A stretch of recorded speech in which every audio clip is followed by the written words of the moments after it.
Comme tout le monde, vous avez entendu parler de ChatGPT, cette IA générative qui permet de générer du texte et bien d'autres choses. Et comme tout le monde, vous avez évidemment tapé votre petit prompt qui fait à peu près 12 mots en espérant une magnifique réponse qui vous permettrait d'être encore plus intelligent. Le problème, c'est que à mauvais prompt, mauvaise réponse ou du moins réponse pas très satisfaisante. Alors, chères auditrices et auditeurs, je suis allé vous chercher le meilleur formateur à ChatGPT et aux IA génératives.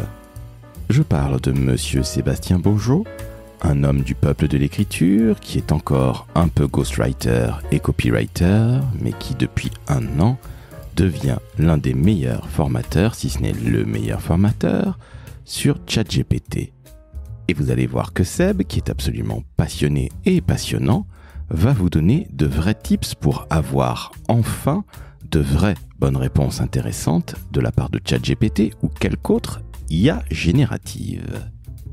Oui, vous l'avez compris, nous allons parler d'intelligence artificielle, j'ai enfin dit le mot, et vous allez vous apercevoir que finalement ce n'est pas si compliqué si évidemment vous faites votre part du boulot. Car je tiens à vous le dire immédiatement, oubliez de croire qu'en ne foutant rien vous aurez des résultats de tueur en série. Non, non, non et non. Il faut travailler, il faut faire travailler ChatGPT et l'IA, et là, vous aurez des choses qui seront dignes de votre rang. Je suis Laurent François, fondateur et dirigeant de l'agence Maverick, et comme à l'habitude, mon invité est une épée. Dès lors, je ne saurais trop vous conseiller de prendre quelques notes, car vous verrez que Seb va vous donner d'autres IA génératives pour d'autres utilisations et d'autres usages que le texte, et vous allez voir que votre vie va totalement changer. Très très bonne écoute en compagnie de Sébastien Beaujeau, formateur en IA générative et sur ChatGPT, et qui est en plus un véritable communicant.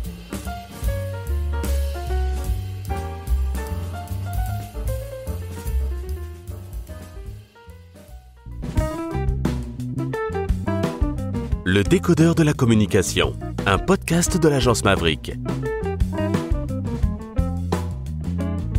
Salut Sébastien. Bonjour Laurent. Comment ça va ?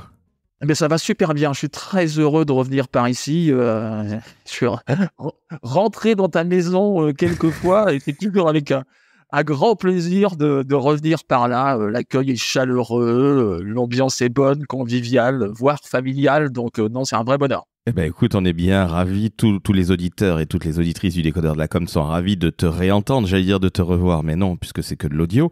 Mais oui, puisque tu es une tête de com du Café de la com, tu es déjà passé évidemment à maintes et maintes reprises dans le décodeur. Et aujourd'hui, Sébastien, ce qui est quand même absolument hallucinant, c'est que monsieur est toujours copywriter, rédacteur, allez, quelqu'un qui écrit pour faire simple et pour employer des mots qui ne finissent pas en heure.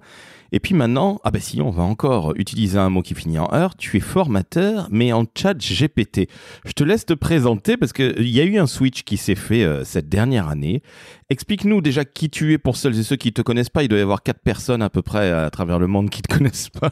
Et puis explique-nous ce switch. Et puis après, on va rentrer dans le vif du sujet. Vous l'avez bien compris, chers auditrices et auditeurs, on va parler de ChatGPT.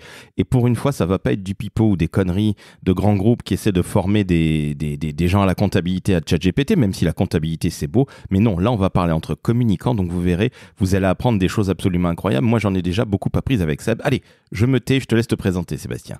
Alors, moi, je suis donc freelance auto-entrepreneur, tiens, encore un terme qui se termine en heure, décidément, depuis août 2020, et je me suis formé effectivement à l'écriture sur le web, en étant rédacteur web SEO au début, et puis également copywriter. Donc, j'ai écrit pour des articles de blog, des newsletters sur des sites internet, toute la partie rédactionnelle aussi de quelques sites. Et puis, j'ai fait ça pendant, 1 an et demi, 2 ans. Et novembre 2022, on va faire vite, hein. Novembre 2022 est arrivé révolution, on va l'appeler comme ça, avec la sortie au grand public de ChatGPT par la société OpenAI. Et effectivement, pour des gens qui écrivaient comme moi, on s'est posé beaucoup de questions puisqu'on a utilisé l'outil, on a regardé les possibilités avait cet outil-là, et on s'est rendu compte que peut-être qu'il ne faisait pas forcément aussi bien que nous, ou en tout cas au début, mais il y avait un potentiel énorme avec ces outils. Donc il y avait 2 écoles, soit on changeait de métier et puis je sais pas, on partait en Corrèze, monter une épicerie fine ou une boucherie-charcuterie, soit, comme je l'ai décidé, de ouvrir le capot de ces outils numériques, de les comprendre, de savoir comment ils fonctionnent. J'ai toujours eu beaucoup de curiosité, beaucoup d'envie, et j'ai décidé d'explorer en fait ces outils-là. Et je me suis rendu compte que, évidemment, avec ChatGPT, il y avait de quoi faire. D'autres IA génératives sont arrivées ensuite. Un monde s'est complètement ouvert. Je me suis passionné pour la chose. Et au fur et à mesure de mes passions, j'ai acquis, on va dire un savoir-faire, une expertise, même si je suis pas grand fan de ce mot-là. Et après, par le hasard des rencontres, l'envie de transmettre un peu ce savoir-là, et donc des institutions comme la CCI, alors je vais la nommer parce que je travaille avec eux, la CCI des Deux-Sèvres en l'occurrence, et puis d'autres offices de formation m'ont commencé à me demander, parce qu'ils ont bien vu le potentiel de former en fait les gens à ces outils-là, et je leur ai dit ouais, tiens, ça serait cool. Et effectivement, c'est vraiment cool de faire de la formation autour de ces thématiques-là et de ces écosystèmes-là. Et ça me passionne. Donc voilà comment je suis passé de rédacteur web SEO à formateur, qui maintenant me prend quasiment toutes mes prestations, et ça va pas s'arrêter là. Alors, je pense en effet que ça n'est que le début, et il faut rappeler quand même à nos auditrices et auditeurs que tu rédiges encore, malgré tout, même si ChatGPT et la formation te prennent beaucoup de ton temps. Allez, c'est quoi, 80-90% de ton temps, ou peut-être 70 encore? C'est quoi aujourd'hui le ratio? Ouais, c'est encore 70. Oui. 70-30. Alors après, je fais un peu moins de rédaction web SEO comme je pouvais faire à l'époque. Ça veut dire que j'écris quasiment plus d'articles de blog SEO. Il m'arrive encore de faire un peu de ghostwriting par contre, mais de la rédaction web proprement dite, ou alors c'est juste des gens qui écrivent des articles et puis qui me les envoient pour que je puisse les corriger, mais j'en fais quasiment plus en fait. D'accord, donc ce qui veut dire que tout le monde comprenne bien, c'est que tu es un véritable communicant, et j'insiste sur ce point-là. Tu n'es pas à la base un informaticien qui s'est découvert des pseudo-envies de création aussi bien rédactionnelles que graphiques ou vidéastes. Tu es un vrai communicant, donc c'est pour ça que tu passes dans le décodeur de la com. Et justement, avant qu'on rentre dans le vif du sujet, que tu nous apprennes à vraiment bien prompter, que tu nous donnes des vrais tips, mais des vrais, mais ça je te fais confiance. Quand tu formes à la CCI des Deux-Sèvres, la CCI 79, CCI 79, on dirait un club, qui est-ce que tu formes? Est-ce que tu formes des communicants, ou est-ce que tu formes des entrepreneurs, voire des salariés de la CCI? Parce que ça aussi, c'est important. Alors, je forme tout le monde en fait. Il y a pas de secteur d'activité, il n'y a pas de fiche de poste. Ça, c'est des dirigeants, c'est des responsables de service, c'est des collaborateurs, c'est des communicants, c'est des commerciaux, des RH, des gens de la CCI. Donc, effectivement, à l'heure actuelle, on est dans une phase d'acculturation, d'éducation, de formation à ces outils-là. Donc, arrivent dans nos formations des gens qui viennent de tout secteur et de toute responsabilité, en fait. Il y a vraiment pas un persona, comme on dirait, une cible proprement dite de gens là. Tout le monde est intéressé parce que ces outils-là peuvent être utilisés et pertinents pour tout le monde. C'est ça leur force. Ce qui veut dire que vous qui écoutez et qui êtes dans la communication, vous pouvez passer ça à papa, à maman, à votre frère qui n'y connaît absolument rien en ChatGPT. Vous verrez, vous apprendrez quelque chose. Alors justement, on rentre dans le vif du sujet. Comment est-ce qu'on fait un bon prompt? Je t'explique, ça faisait plusieurs mois que je n'étais pas revenu sur ChatGPT. J'ai demandé à ChatGPT de m'écrire un article sur Bruce Springsteen dans les années 80 et 90, donc sur la décennie 80 réellement. Il m'a pondu quelque chose qui ressemble à Wikipédia. J'en étais très heureux, mais imagine, si ça avait été pour notre travail de communicant, ça n'aurait pas été terrible, ça aurait été un petit peu dépensif. Seb, comment on fait un prompt qui déchire et qui apporte autre chose que un simple contenu que tout le monde pourra avoir? Alors, je vais juste commencer par une phrase que j'aime bien, qui est que je ne crois pas en fait au grand remplacement, mais au grand accompagnement. Je vais répondre à ta question après, hein, évidemment. Pourquoi je commence par ça? Parce que j'aime bien démystifier ces outils numériques. On a beaucoup dit, on a beaucoup écrit, on a beaucoup parlé sur ces outils-là. Ils sont évidemment une des forces de frappe passionnantes, flippantes aussi parfois, mais ça reste des outils numériques. Il faut les remettre à leur place. Ça veut dire que ce ne sont pas des baguettes magiques. Il y a des choses à savoir. Il faut bien les utiliser et on va revenir donc sur ces fameux prompts.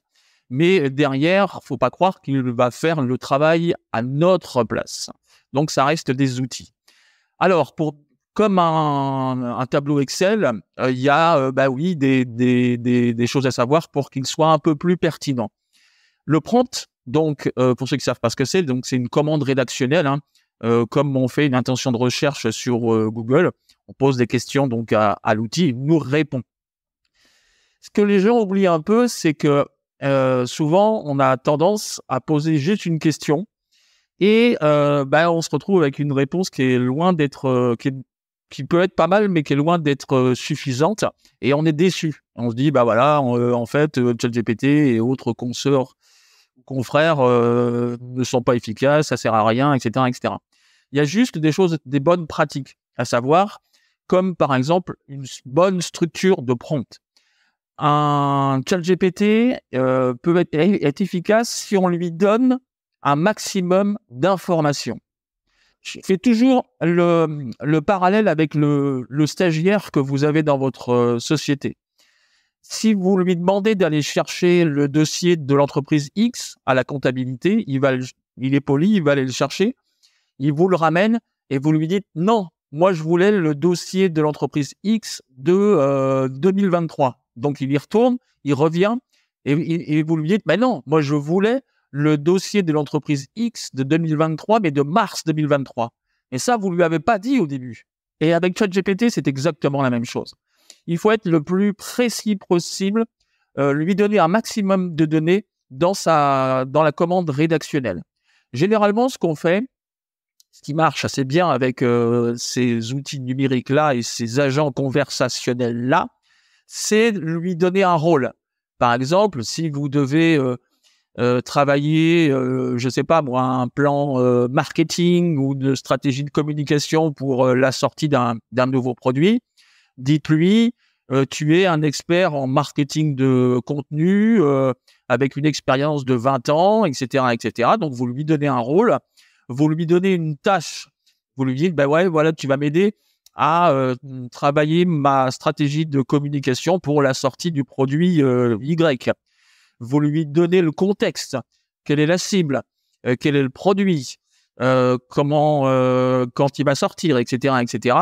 Vous pouvez aussi lui donner les différentes étapes de sa réponse. Ça veut dire que tu me fais d'abord un plan de la stratégie de communication sous forme de liste à puces, par exemple. Et puis, après, vous pouvez aussi lui donner des contraintes. Ça veut dire, tu me parles pas de ce thème-là, t'emploies pas ce terme-là, etc., etc. Donc voilà, ça veut dire que vous vous retrouvez véritablement avec un prompt qui est assez complet. Il n'est jamais, on peut toujours aller plus loin, mais au moins vous lui avez donné un maximum d'informations. Et là, il sait déjà plus ce qu'il a à faire que simplement si je lui avais dit tu me fais ma stratégie de communication pour mon produit X. Là, faites le test avec les deux, un prompt précis et un prompt non précis, vous verrez effectivement la différence, c'est évident. Et ça paraît logique en fait, et c'est comme quand on discute avec quelqu'un, plus on lui donne d'informations à un collaborateur qui doit faire une tâche, et plus il sait ce qu'il va faire, et plus il sait aussi ce qu'il ne doit pas faire, les erreurs qu'il ne doit pas faire. Donc voilà, c'est exactement la même chose, quoi. Donc soyez le plus précis possible dans votre prompt, dans votre commande rédactionnelle. Ce qui veut dire que toi, tes prompts, lorsque tu as commencé sur ChatGPT, donc fin 2022, donc ça veut dire que tu es déjà un dinosaure de ChatGPT. Ouais, c'est ça. Ouais. Oui, je ne m'étais pas rendu compte, mais ouais, effectivement. Ah non, mais très clairement, 1 an et demi de ChatGPT, c'est l'équivalent de 15 ans d'Internet qui équivalent donc à 150 ans de vraie vie. Mais au début, tes prompts, à quoi ressemblaient-ils? Évidemment pas à ce que tu viens de nous décrire, et je te remercie d'avoir été aussi concret, et j'invite tout le monde évidemment à faire un prompt bateau et faire un prompt extrêmement complet, et je pense que vous verrez la diff fondamentale de réponse de ChatGPT. Mais au début, alors tu t'y intéressais parce que tu es un homme curieux, ça on le sait, mais qu'est-ce que tu tapais au début? Tu tapais des trucs très très très basico-basiques, ou très vite tu t'es aperçu qu'il fallait être ultra précis et donner un vrai brief comme on sait le faire dans notre métier? Non, au début, moi, je l'utilisais comme la plupart des gens à l'heure actuelle, ça veut dire une simple question et puis vaille que pourra. Ensuite, quand on veut aller plus loin, on teste, on explore, on voit ce qui marche pas, et puis on n'est pas les seuls sur le pont. Donc, il y en a d'autres qui avancent plus vite. On commence aussi, de son côté, à faire un process de veille pour capter les bonnes idées des autres. Et puis après, on structure notre travail, quoi. Donc, ce qui est intéressant, c'est que comme beaucoup de monde l'a utilisé, l'a testé, l'a essayé, on a vu des tips arriver, des bonnes pratiques, et puis on les récupère, on les teste à notre tour. Voilà, c'est comme ça que ça fonctionne. Mais au début, oui, effectivement, comme tout le monde, c'était une simple question, comme l'utilisation en fait de Google. Exactement. Et aujourd'hui, tes prompts, quand tu es sur une recherche, ou en tout cas un dossier qui est un peu complexe, tes prompts, ça va te paraître idiot ce que je vais te poser comme question, mais ils font combien de lignes? Parce que ce que tu viens de nous dire là, on peut vite arriver à une commande rédactionnelle extrêmement fournie, et là on est dans des limites dans une page A4. J'exagère peut-être un petit peu, mais on n'est pas loin de ça. Ouais, c'est ça. En fait, alors tout va dépendre de la finalité, en fait, du pourquoi tu veux utiliser ChatGPT. Si c'est pour l'écriture d'une newsletter, si c'est pour rendre un rapport financier, si c'est pour autre chose, la longueur du prompt, si c'est pour préparer tes vacances en Sardaigne, les vacances, les prompts ne seront évidemment pas les mêmes. Moi, j'ai vu passer des prompts chez des gens qui testent véritablement la promptitude, comme aurait pu dire Jacques Brel, la promptitude, des prompts qui font 5 pages, quoi. Ah oui. Ah oui. Et c'est ça que je trouve super intéressant. C'est pour ça que au début, on pensait, on appuie sur un bouton et c'est parti, et je vais me faire un café ou je vais faire mes courses et je reviens et tout sera fait. Non, faut bosser un peu, quoi. Donc, moi, la plupart du temps, mes prompts, ils font, je sais pas, moi, une vingtaine de lignes. Après, il y a une chose qu'il faut pas oublier par rapport à ça, c'est que ChatGPT et les autres sont des agents conversationnels. Je mets beaucoup d'importance à ce terme-là parce que on peut. Il y a 2 écoles dans l'utilisation de ces outils. Tu fais un prompt très précis au début, il te fait une réponse et puis voilà, tu as ce que tu veux et tu bosses avec ça. Soit tu te sers de cet agent conversationnel pour justement lui poser une question, il répond, reposer une question derrière, etc. Discuter, je mets des guillemets évidemment, avec parce que ça reste des algorithmes et des robots. Discuter avec lui et faire avancer ta vision, ta réflexion, et ils sont assez pertinents là-dedans aussi. Alors, tu vas être limité dans ta version gratuite, par exemple, parce qu'évidemment, dans ta conversation, à un moment donné, on va dire stop, tu as dépassé ton forfait de questions. Après, tu peux changer de conversation, c'est pas forcément gênant. Mais je les trouve assez pertinents quand tu les pousses un peu dans leur retranchement.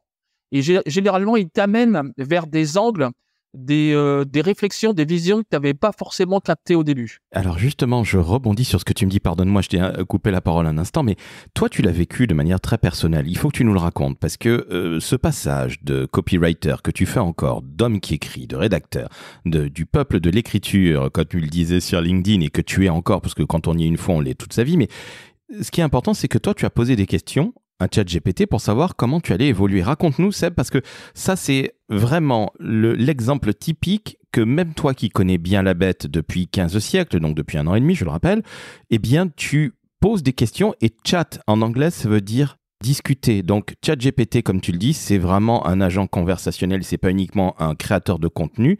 Raconte-nous comment ça s'est passé tout ça pour toi, parce que ça, c'est génial. Alors en fait, effectivement, on a trop tendance, et moi j'insiste beaucoup dans les formations que je distille, on a trop tendance à penser que ces outils-là, alors en l'occurrence des générateurs de texte, ne font que du contenu en fait, et qui sont très pratiques pour faire nos posts sur les réseaux sociaux, nos articles de blog, nos newsletters. On oublie un peu souvent qu'on peut s'en servir pour autre chose, pour aller beaucoup plus loin en fait. Et moi, je m'en suis servi justement pour réfléchir à le chemin que je voulais prendre dans mon métier d'auto-entrepreneur. La nouvelle vision que j'avais envie de proposer, des nouvelles prestations que j'avais envie de proposer. Et donc, je l'ai tout simplement interrogé. J'ai discuté avec lui et je je parlais de rôle tout à l'heure, par exemple. Je lui ai demandé qu'il me challenge, en fait, qu'il soit un peu mon avocat du diable, ou qu'il soit l'avocat du diable, pas forcément le mien, mais qu'il soit l'avocat du diable, et que il me pousse, moi aussi, dans mes retranchements pour savoir si je prenais la bonne direction ou pas. Et là, je l'ai trouvé vraiment intéressant. Il m'a amené vers des chemins que je n'avais pas captés. Et en l'occurrence, le chemin de la formation, par exemple, que je n'avais pas envisagé. En fait, c'est pas quelque chose qui est venu naturellement. Je pensais pas un jour être formateur. Alors, je pensais pas non plus un jour être copywriter. Hein, mais ça, c'est le fil rouge de ma vie. Tout ce que j'ai fait, je l'avais prévu. Le seul truc que j'avais prévu, je voulais être pompier professionnel et joueur de foot. Et tu vois, ça s'est pas fait. Mais ChatGPT n'existait pas à l'époque. Non, c'est vrai, tu le manges. Et donc, il m'a amené vers cet angle de la transmission et de la formation que j'avais pas capté au début, et il a servi à ça, quoi. Et donc, c'est pour ça que faut véritablement ouvrir les chakras, les écoutilles avec ces outils-là, comprendre comment ils fonctionnent, voir le champ des possibles, et sortir du fait que l'outil n'est qu'un producteur de contenu. Non, à côté, ils peuvent véritablement vous apporter autre chose, quoi. Alors, ça, c'est un cas personnel, mais qu'on soit comptable, philosophe, psychiatre, chirurgien, mécanicien, chacun a ses missions, ses tâches, ses réflexions, et à chacun de s'approprier, en fait, ces outils-là, au-delà de la simple production de contenu. Il paraît même que ChatGPT, au-delà de te dire que tu devais devenir formateur, il t'a un petit peu expliqué qui devaient être tes clients. Parce qu'à un moment, je crois que tu t'es posé la question de savoir si tu n'allais pas démarcher directement les entreprises. Et puis il dit non, tu pourrais peut-être faire un petit peu autrement. C'est bien ça ? Ouais, c'est ça en fait. Quand tu lances de nouvelles prestations, tu réfléchis évidemment à qui ça peut intéresser. Alors moi, j'avais tout de suite pensé les chefs d'entreprise pour former eux-mêmes ou leurs collaborateurs. Parce qu'il y a toujours eu dans mes explorations, parce que c'est important aussi de le préciser, j'ai toujours eu dans mes explorations l'obstination de me dire ces outils-là, comment on peut les infuser et les utiliser dans le monde de l'entreprise. Moi, c'est vraiment mon obsession et mon credo. Comment ils peuvent être apportés dans le monde de l'entreprise. Donc, j'ai beaucoup réfléchi à ça et je me suis dit, oui, ça va intéresser les chefs d'entreprise. Et en fait, en continuant à discuter avec ChatGPT, ce qui est bien, c'est que Tu peux discuter avec lui ad vitam aeternam, même à 2 heures du matin, si tu as des insomnies, il est toujours là. Donc ça, c'est chouette.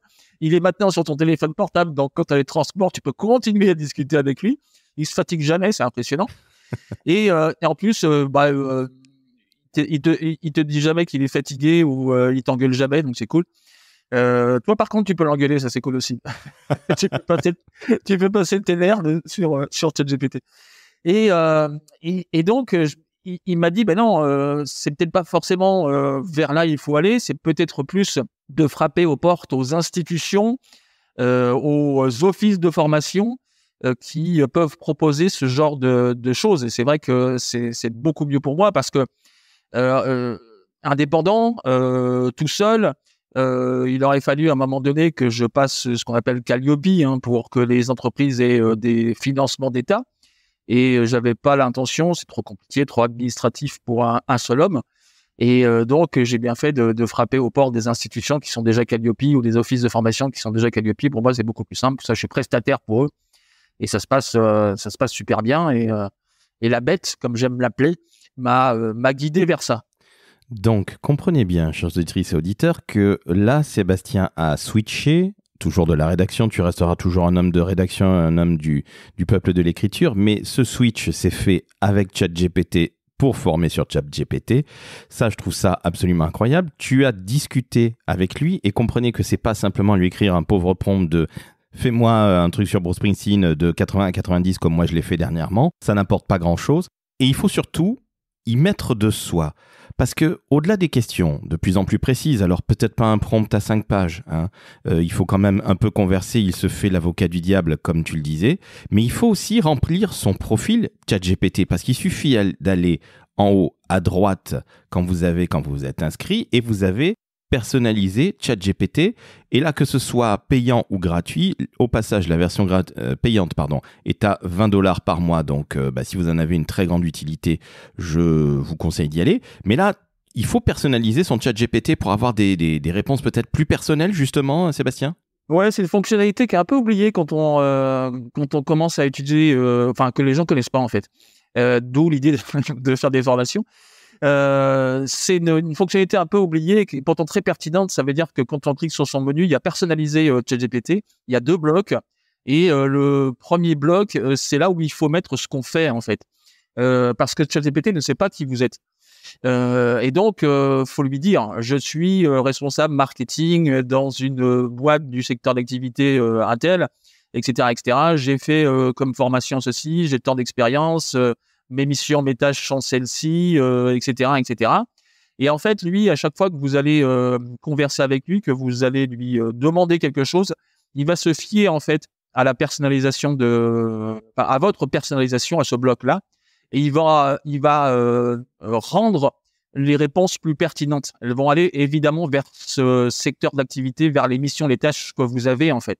Et ça change un petit peu la donne. Je dis pas que du jour au lendemain ça va être du tout au tout et que tout va fonctionner extraordinairement bien. Mais en fait, lui déjà, comme tout à l'heure, c'est toujours la même chose. Plus on lui donne d'informations sur qui on est, mieux il vous connaît. En fait, il faut bien penser que il sait pas encore ce que vous avez dans la tête.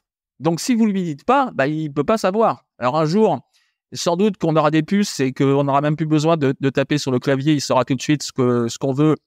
Et la pensée qu'on a, on n'y est pas rendu et Laurent et moi on le verra sans doute pas, heureusement, et même si ça va très vite, mais c'est important de lui donner un maximum d'informations. Donc ce bloc-là, cette fonctionnalité-là, allez-y, tapez sur le menu, personnalisez le ChatGPT, et puis remplissez le bloc du haut. Le bloc du bas est un peu plus anecdotique, c'est simplement pour lui demander comment il doit répondre, factuel, avec de l'humour, de façon onirique, etc. Vous pouvez vous amuser parce que vous pouvez très bien lui dire à chaque réponse, tu commences par bonjour Sébastien, comment vas-tu?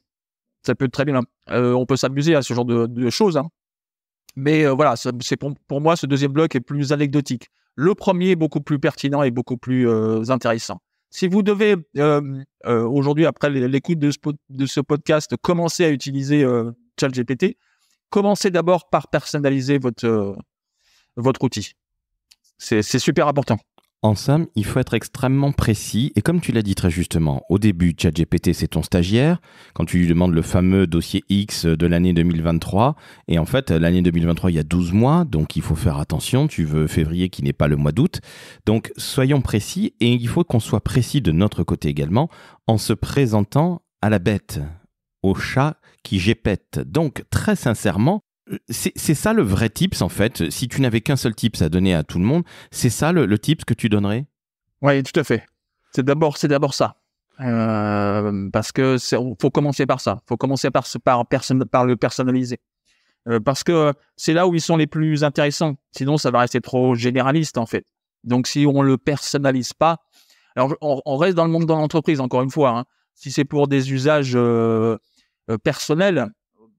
Là, forcément, vous n'avez pas forcément besoin de le personnaliser. Si c'est pour qu'il vous donne une recette de cuisine pour ce soir, ou si vous photographiez votre frigo et puis vous lui demandez de faire le menu de la semaine, hein, ce qui évidemment sait faire. Mais dans le monde de l'entreprise, ouais, faut d'abord le personnaliser avant de le tester. Donc, ChatGPT rime avec personnalisé. Que te disent tes apprenants? Parce que tu en as formé du monde depuis une année. Alors, c'est pas nécessairement des communicants, mais vous avez bien compris, chers auditrices et auditeurs, que pour le moment, ce n'est que le début de l'intelligence artificielle. Donc, ça fera partie de nos vies et de celles de nos enfants et de nos petits-enfants. Et Sébastien et moi, on sera morts depuis fort longtemps avant qu'Elon Musk ne nous mette des puces dans la tête et qu'on n'ait plus besoin de dire quoi que ce soit, ni de parler à un autre être humain. Bon, espérons que ça n'existe pas ou jamais, en tout cas dans très très très longtemps. Mais que te disent tes apprenants? Parce que ils doivent se dire, mon Dieu, on est en train d'ouvrir une porte vers un monde qui est sensationnel. En tout cas, moi, c'est comme ça que je le prendrais. C'est exactement ça. Il y a au début l'effet waouh en fait, et ils voient. Alors moi, j'insiste beaucoup sur le fait alors encore une fois, du fait de personnaliser l'outil, parce que tout de suite d'entrée, je leur demande de réfléchir à leur mission, leurs tâches qu'ils ont au quotidien, et par rapport à ce que je vais leur montrer, par rapport à ce que je vais leur dire, de commencer à faire ce que j'appelle moi le point de bascule. Ça veut dire qu'à un moment donné, tu dois te dire, tiens, pour cette mission, cette tâche, ce truc que je dois faire demain, peut-être que l'outil va m'aider à le faire. Dès le lendemain des formations, il faut faire ce point de bascule-là. Il faut ouvrir ses chakras en disant, attends, j'ai cet outil maintenant avec moi, cet accompagnant numérique. Est-ce que il peut m'aider à faire ceci? Est-ce qu'il peut m'aider à faire mon point comptable? Est-ce qu'il peut m'aider à faire ma newsletter? Est-ce qu'il peut m'aider à faire mes posts sur les réseaux sociaux? Est-ce qu'il peut m'aider à faire ma stratégie de communication? On rentre et comme tu le disais, dans un autre monde, une autre façon de travailler en fait. Et ce qui fait que je dis nos, parce qu'on est tous dans le même cas. Même moi, en tant que formateur, nos métiers, là, ils sont en pleine évolution, en pleine mutation avec ces outils-là. Et l'important, c'est faire ce point de bascule-là en disant, attends, j'ai maintenant ces outils-là, je dois m'en servir, quoi. Et je dois voir comment, dans mon quotidien, je m'en sers, quoi. Et il faut absolument faire ce point de bascule. Si vous allez en formation, vous regardez, ah ouais, c'est super, on peut faire des trucs, et puis le lendemain, vous revenez à votre bureau et vous n'y touchez pas, quel dommage, et puis quel danger surtout, parce que si vous le faites pas, d'autres le feront. Demain, vous ne serez pas remplacé évidemment par une IA générative, mais vous serez remplacé par des gens qui savent utiliser les IA génératives. C'est évident. Et les dirigeants doivent aussi en prendre conscience. Ça veut dire que si ils n'ont pas fait entrer cette nouvelle technologie dans leur entreprise, ils vont avoir du mal à recruter aussi. Il y a des gens qui, dans quelques années, n'ont pas travaillé dans des boîtes où il n'y a pas d'IA, quoi. Ça sera pas possible, quoi. On mettra dans les services RH, sur les offres d'emploi, on va mettre, comme on mettait, doit savoir utiliser Photoshop pour un poste de community manager. On rajoutera une ligne, doit savoir prompter, doit savoir utiliser les IA génératives, doit savoir utiliser Midjourney quand on est graphiste, doit savoir utiliser le ChatGPT quand on est communicant. Ça sera intégré aussi dans les fiches de poste. Donc, il faut bien comprendre qu'on est en pleine... Alors, j'aime pas le mot révolution parce que c'est sans doute excessif. Ça parle, mais c'est excessif à mon goût. Je pense qu'on est surtout en fait dans de l'évolution de nos métiers. Et il faut véritablement en prendre conscience. Et ça, dans mes formations, les gens, à la fin de la journée, ouais, ils en prennent conscience. Et quand je leur montre 2-3 autres IA génératives, alors je vais dire un gros mot, mais ils se disent ah merde, ça existe ce truc.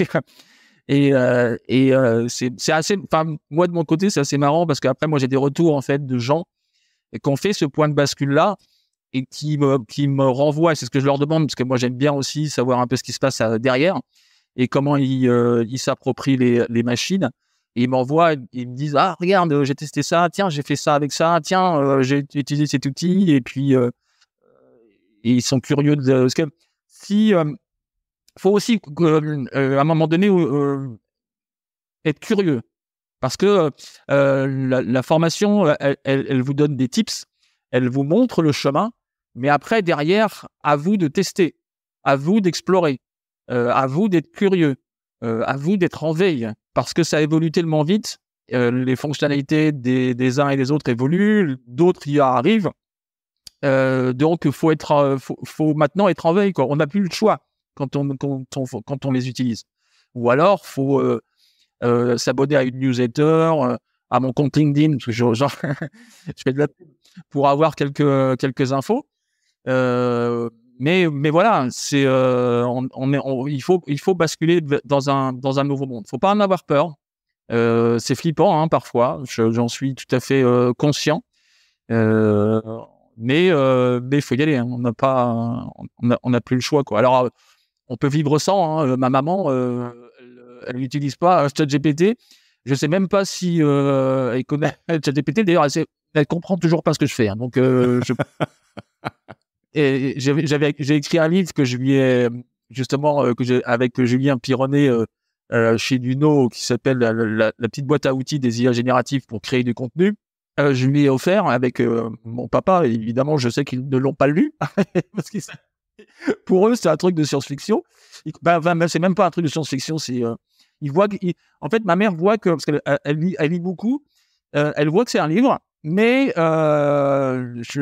déjà le titre elle a pas compris donc je sais qu'elle l'a pas ouvert, mais ça c'est pas grave. Alors justement, comprenez que Sébastien, je le dis encore une fois, vient du peuple de l'écriture, donc je sais d'où ça te vient.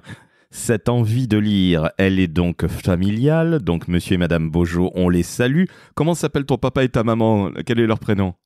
Michel et Monique. Eh bien, Michel et Monique, Mimi et Momo, mettez-vous à ChatGPT parce que votre fiston Sébastien, et je ne parle même pas de vos petits-enfants, eh bien, ils y sont à fond la caisse et vous verrez, vous pourrez même demander à ChatGPT de faire des super recettes de cuisine. Bon, voilà, je suis désolé, je fais un peu dans le grand parentisme à 2 balles, mais en tout cas, ils peuvent commencer comme ça. Justement, Seb, est-ce que tu peux nous donner quelques autres IA génératives? Parce que tu as cité Midjourney, qui est alors beaucoup plus intéressant, je trouve, que DALL-E, qui fait partie de ChatGPT. C'est pour là générer du visuel. Mais Midjourney, il y en a d'autres. Est-ce que tu peux nous expliquer qui fait quoi? Et selon toi, qu'est-ce qui est intéressant, s'il te plaît, pour que tout le monde puisse aller jeter un œil plus qu'aguerri dessus? Alors, oui, il faut bien penser qu'il n'y a pas que des IA génératives de texte. Il y a des IA génératives de vidéo maintenant. Il y a des IA génératives d'audio, des IA génératives de visuel. Il y a des IA qui te servent pour faire de la retranscription, de la traduction. Il y a des IA qui te servent pour faire des PowerPoint, des présentations. Il y a quasiment des IA pour chaque mission, chaque tâche en fait. Il y a des milliers et des milliers d'IA. D'où la difficulté pour nous, formateurs ou en veille. C'est très difficile de suivre le mouvement. Mais ça fait partie du job et c'est passionnant. Et si on regarde un petit peu, alors Midjourney, effectivement, c'est le ChatGPT du visuel. Il est très puissant, très pertinent. Si là encore, on sait s'en servir, on a travaillé un petit peu chez Prompt, hein, c'est toujours pareil. Par contre, lui, il est payant d'entrée. Et surtout, il est sur un réseau social communautaire. C'est-à-dire qu'il faut passer par Discord pour l'utiliser, qui n'est pas le réseau social le plus intuitif de la planète. Donc, c'est un poil difficile. Mais pour chaque IA payante, si on gratte un petit peu, il y a toujours une IA gratuite et qui peut faire le job. Puisqu'on est dans un podcast pour les communicants, moi, je conseillerais la plateforme qui s'appelle Ideogram, qui est gratuite et qui permet de faire des visuels plus qu'intéressants pour, par exemple, ses posts réseaux sociaux, pour ses sites internet, pour sa newsletter, pour même sortir en print. Il n'y a pas de souci. C'est Ideogram, c'est gratuit. Et je trouve que cette IA-là est vraiment puissante. Travaillez votre prompt, mais pensez aussi, je vais en donner d'autres, mais pensez aussi que vous pouvez très bien les regrouper en fait. Vous avez une idée de visuel. Vous vous dites, tiens, j'aimerais un homme qui marche dans une forêt à l'automne. Je dis n'importe quoi. Eh bien, vous prenez ChatGPT et vous lui dites, propose-moi un prompt pour que je le donne ensuite à Ideogram d'un visuel qui ressemblerait à ça. Paf, il vous fait votre prompt, vous copiez-collez, vous l'envoyez dans Ideogram et vous avez quelque chose d'intéressant. Il y a 4 propositions à chaque fois et ensuite vous n'avez plus qu'à télécharger le visuel. Vous avez une IA générative que moi j'utilise beaucoup, enfin en tout cas de plus en plus. Elle s'appelle Perplexity avec un Y à la fin. Et je l'utilise beaucoup, par exemple, pour faire de la veille, pour lui poser des questions. En fait, depuis que j'ai Perplexity, j'ai découvert Perplexity, je ne vais quasiment plus sur Google, en fait. Je vais sur Perplexity pour poser les questions. Et à chaque fois, il me propose un bloc de réponses avec des sources que je peux aller vérifier. Et puis, 2-3 autres questions derrière pour continuer la conversation. Des images aussi. Donc, celle-là est vraiment efficace. Et Perplexity, c'est gratuit. Alors, il y a des versions payantes pour aller plus loin. Mais la version gratuite suffit largement. Et avec Perplexity, par exemple, vous êtes branché en direct sur Internet. Donc, c'est comme si vous utilisiez Google, en fait. Et celle-là, moi, je la trouve vraiment intéressante. On parle beaucoup de ChatGPT, mais évidemment, on pourrait parler d'autres IA de texte comme Gemini, qui est le ChatGPT de Google. On parle beaucoup à l'heure actuelle, alors ça fait toujours rire comme nom, mais de Claude, qui est une IA aussi puissante de texte, de contenu. Donc, l'idée aussi, c'est de les connaître, de les tester, de voir par rapport à vos missions et vos tâches que vous avez, celle qui correspond le mieux en fait. Alors oui, c'est contre-productif au début. Ça va vous prendre un petit peu plus de temps que prévu. Mais après, une fois que vous avez trouvé vos IA, vos outils que vous utilisez au quotidien, le gain de temps et de productivité, il va être là. Il y en a une aussi que moi je trouve aussi très intéressante, qui continue de progresser, c'est Gamma avec 2 M. Qui va vous aider en fait à faire vos PowerPoint. Vous lui donnez par exemple un plan, ou si vous n'avez pas d'idée, vous pouvez la questionner, mais vous lui donnez un plan et en 30 secondes, si ce n'est 10, et il vous sort tout votre PowerPoint, toute votre présentation que vous pouvez ajuster en changeant les images, le texte, rajouter des slides, etc., etc. Mais voilà, en 1 heure, vous avez une présentation que vous devez faire dans l'après-midi, parce que votre N+1 vient de vous envoyer un mail.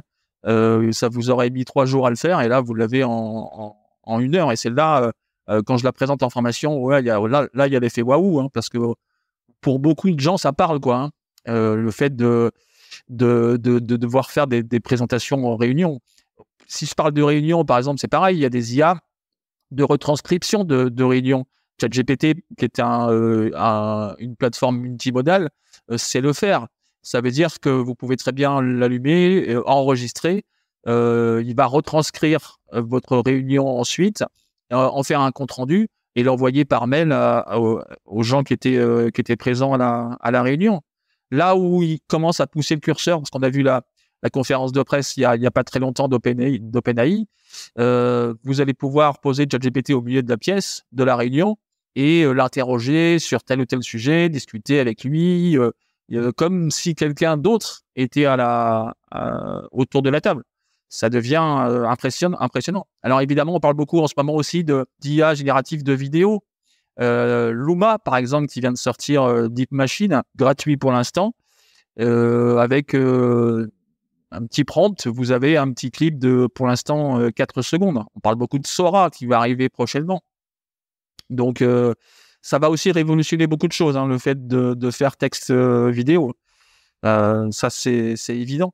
Donc voilà, il faut vraiment imaginer qu'il y a pas une, mais des milliers d'autres IA génératives. C'est un petit peu comme les pubs de l'iPhone il y a 15 ans, en 2007-2008, où on disait il y a une application pour ça. Voilà, vous voulez faire tel truc, il y a une application pour ça. Non, Là, c'est ça, exactement. Mais là, il y a une IA pour ça. Exactement. Et comme on parle à des communicants ici, bien penser que là, maintenant, les services marketing et communication des entreprises commencent à utiliser justement ces IA de vidéo pour faire des clips de promotion. Hein.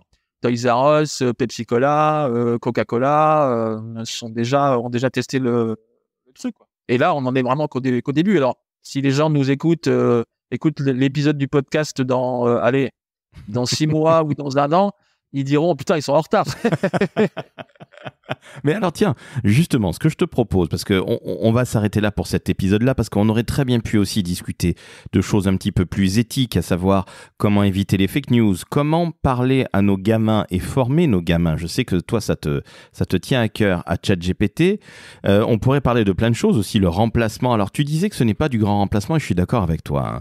On va apprendre tout simplement à utiliser ChatGPT et c'est comme quand on apprenait à utiliser un ordinateur dans les années 90. Ben ouais, on s'aperçoit qu'aujourd'hui, qui vivrait sans ordinateur? Même Mimi et Momo, tes parents, ont, je suppose, un magnifique ordinateur. Ils doivent pas l'utiliser tous les jours, mais tu confirmes qu'ils en ont un. Mon papa a un ordinateur portable qui il va voir ses courriels, comme il appelle, tous les jours. Donc, Et ben voilà, donc il est totalement computer literate, comme on dit. mais justement, ça fait partie de nos vies. On ne reviendra pas en arrière. Et de ce fait, c'est comme la révolution industrielle. Donc ça sert à rien de casser ChatGPT et de médire à son effet. Apprenez à le maîtriser et vous verrez, comme tu l'as très justement dit, à un moment, on va vous demander dans une offre d'emploi de maîtriser GPT ou une autre AI en fonction de ce que vous allez faire comme job. Je retiens également qu'il faut personnaliser.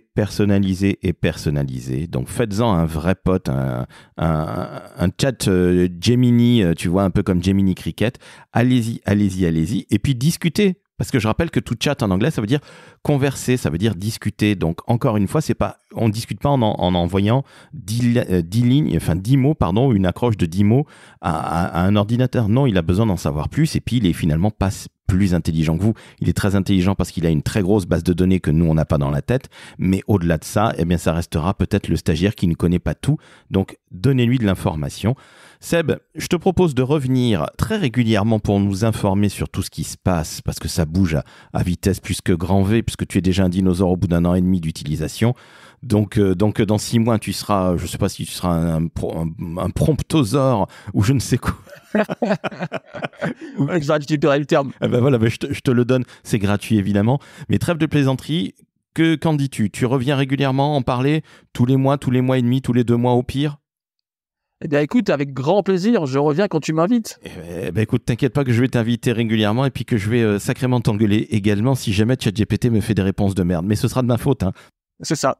Mais c'est ça que les gens comprennent pas. C'est pas que l'outil n'est pas en capacité c'est que vous l'utilisez mal si c'est pas pertinent. Alors, encore une fois, ça reste pas, c'est pas une baguette magique, hein, attention. Hein, même avec un prompt super efficace, qui fait 14 873 pages, vous n'aurez pas un truc nickel à 100%, quoi. Il y a toujours le filtre humain derrière. Il faut retravailler le truc. Mais sur certaines missions, il va vous faire gagner 20% de temps, 30%, 40, 50, 60, 70% peut-être. Mais voilà, il ne sera jamais 100% de toute façon. Il faut absolument que derrière, ça soit l'humain qui retravaille et qui relise évidemment ce qui est sorti, parce que comme nous, il fait aussi des erreurs, il hallucine aussi. Eh ben voilà, donc il ne prend pas de drogue, mais quelque part, hein, cette bébête, eh bien, il faut la faire travailler et ça veut dire que vous-même, vous devez travailler. Donc, c'est pas du remplacement, c'est de l'accompagnement et vous verrez dans 5-10 ans, vous poserez des questions à ChatGPT sur le boulot, mais aussi sur votre vie perso. Bref, ça fait partie de nos vies déjà, ça va en faire encore plus faire partie de nos vies dans le futur et sincèrement, tant mieux, j'en suis ravi. Sébastien, je te dis donc à très très vite. À la rentrée, allez, courant septembre, tu reviens nous parler de ça. Et puis, chères auditrices, chers auditeurs, vous venez d'entendre une épée, un homme, un vrai communicant. Pour une fois, pas un geek, pas un mec qui vient de l'informatique, qui porte des chaussettes tennis avec des costumes ou qui porte, pire encore, des tongs avec des chaussettes tennis. Nous sommes en été, ça suffit. Non, trêve de plaisanterie, on a un vrai communicant. Donc, allez-y, écoutez. Vous avez compris qu'il faut personnaliser, que c'est du boulot et que, à un moment ou un autre, vous allez mettre votre propre patte, même si GPT, il est formidable, mais il ne vaudra jamais votre patte, mais il faudra le maîtriser. Donc voilà, ça va être votre pote, mais c'est un pote auquel on dit de faire des trucs. Vous allez devenir un petit peu chef de ChatGPT. Vous vous rendez compte ? C'est ça. Ouais, c'est exactement ça. Eh ben voilà. Et soyez curieux. Eh ben voilà, soyez curieux et ne soyez pas, entre guillemets, des feignasses. Seb, je te dis à très très vite et je te dis à la rentrée. Ouais, ça marche. Merci beaucoup, Laurent. Ciao, ciao. Ciao.